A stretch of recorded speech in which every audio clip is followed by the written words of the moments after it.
கோவை மாநகர காவல்துறை டிஜிட்டல் கைது என்ற பெயரில் நடைபெறும் மோசடிகள் குறித்த விழிப்புணர்வு வீடியோவை நேற்று ஜனவரி 29ஆம் தேதி தனது முகநூல் பக்கத்தில் வெளியிட்டுள்ளது. இவ்வீடியோவில் நடிகர் கார்த்தியின் நடிப்பில் தாய்லாந்துக்கு சட்டவிரோத பார்சல் அனுப்பியதாக கூறி டிஜிட்டல் கைது செய்யப்பட்டதாகவும் சிபிஐ அதிகாரிகள் தொடர்பு கொள்ளவிருப்பதாகவும் கூறப்படும் மோசடி அழைப்புகள் குறித்து விளக்கப்பட்டுள்ளது. இந்திய சட்டத்தில் டிஜிட்டல் கைது என்ற ஒன்று இல்லை என்பதை வலியுறுத்தி பொதுமக்கள் இத்தகைய மோசடி அழைப்புகளை புறக்கணிக்க வேண்டும் என காவல்துறை எச்சரித்துள்ளது.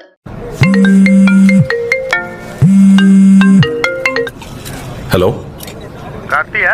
ஆமா, நீங்க தாய்லாந்துக்கு ஒரு இல்லீகல் பார்சல் நீங்க அனுப்பியிருக்கீங்க. அதுக்காக உங்களை டிஜிட்டல் அரெஸ்ட் பார்சலா? சிபிஐல இருந்து உங்களை கான்டாக்ட் பண்ணுவாங்க. ஃபர்தர் இன்வெஸ்டிகேஷனுக்கு ரெடியா இருங்க. அவங்க கேட்குற டீடைல்ஸ் பூரா சார். இல்லை சார், அது பார்சல் தான் அனுப்பல சார். நீ கொஞ்சம் செக் பண்ணி பாருங்களேன் ப்ளீஸ். என்னடா என்னாச்சு?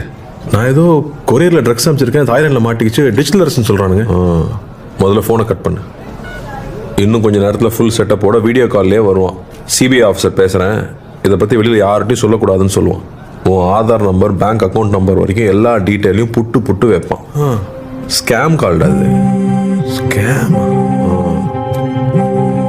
இந்த மாதிரி சிபிஐலேருந்து பேசுகிறோம், அமலாக்கத்துறையிலேருந்து பேசுகிறோம்னு சொல்லுவாங்க.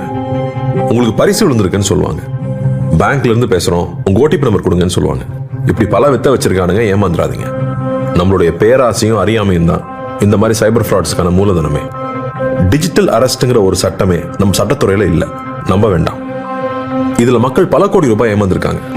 இதுல ஏமாந்தவங்க சின்னவங்க பெரியவங்க, படிச்சவங்க படிக்காதவங்கன்ற பேதமே இல்லை. வீட்டில் இருக்கிற எல்லாரையும் எஜுகேட் பண்ணுங்க, முக்கியமா பெரியவங்க. Let's build a safer digital world.